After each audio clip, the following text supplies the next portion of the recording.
Hey! So I just got back from 7 days in Paris, France. The Paris, France. 7 days is the perfect amount of time to spend there because as soon as I got used to the time change, I had to leave. But it was fun. I ate some really good, authentic food. First night, took the metro. I went to a really good Vietnamese noodle place. The next day, I was walking by the Louvre. I decided to stop for some Japanese pancakes. So good. And then later I found tucked away in a tout petit passage this really great Chinese dumpling place.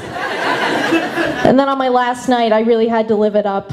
So I was walking around Place de la République and had to get a McFlurry from a McDo. So good. It just tastes so much better in France for some reason. I don't know. I would never get a McFlurry here, but like somehow it's okay there. I don't know. French food's just too expensive, you guys. So any other INFPs out there tonight? Come on, we're 4% of the population. There's got to be 6 of us, right? Come on. Where are my introverted, intuitive, feeling perceivers? I'm like overachieving overperceivers out there? No? If you are an INFP and you're out there, like, congratulations on leaving the house, because we're the like Myers-Briggs type of person that'll go from going to interested to can't go within like 2 hours before an event. I know the struggle. Don't worry.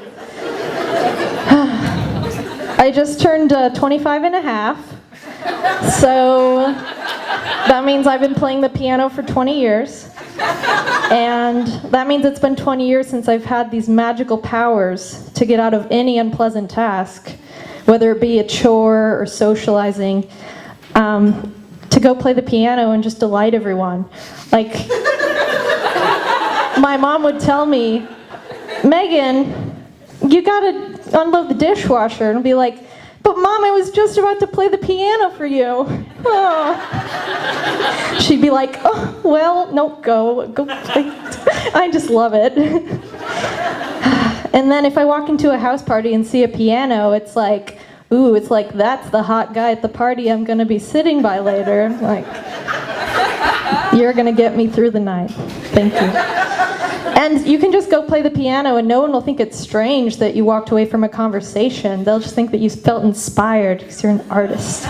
And I'd much rather be labeled that than like an awkward weirdo, so it's great. I like to say that I'm from Portland, and I was born here, but I grew up in McMinnville in the wine country, and I want to do an impression of someone from my childhood there as a way to honor my hometown. So this is Officer Reed, Dare Officer. She's the reason I've stayed off drugs. Officer Reed. I will never say WASSUP.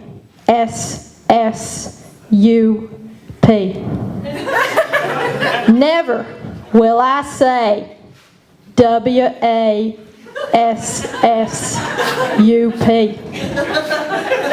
Why will I never say WASSUP?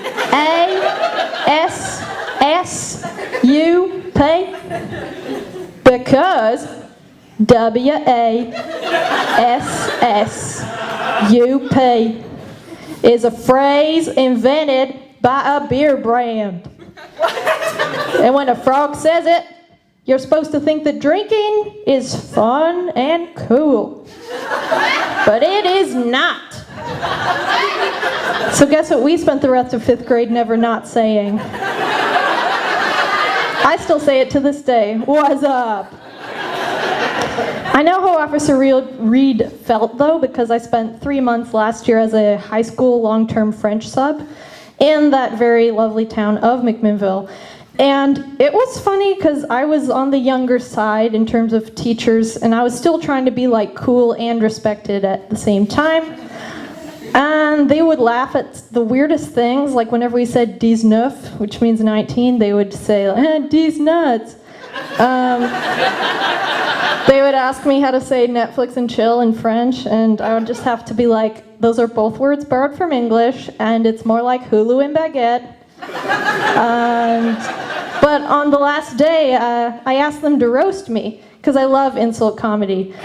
And so this first kid comes up. I was like, keep it school appropriate, but give me your best shot.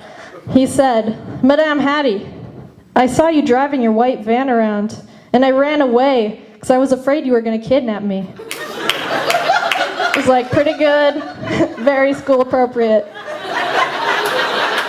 Second kid, "Hey, Madame Hattie, my mom said at conferences you look like a 12-year-old. I was like, thank you, I like to be seen as youthful. Third kid comes up, "Hey, Madame Hattie, my 4-year-old sister dresses better than you."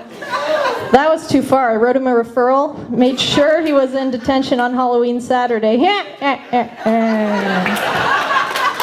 All right, I've got one more question for you, Portland. Does anyone live in a punk house?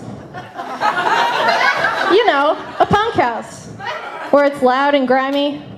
You know, a punk house, where the carpet's stained with blood and beer. You know, a punk house, where there's drums in the basement that no one can play. You know, Portland, a punk house, where everyone owns a car that they drove up from the bay. You know, a punk house, where everyone works at Airbnb and quiet time starts at 11. A punk house, where no shows ever happen and everyone's afraid of actual punks. A punk house. Thanks a lot, Portlandia. I'm Megan Hattie. Thank you so much.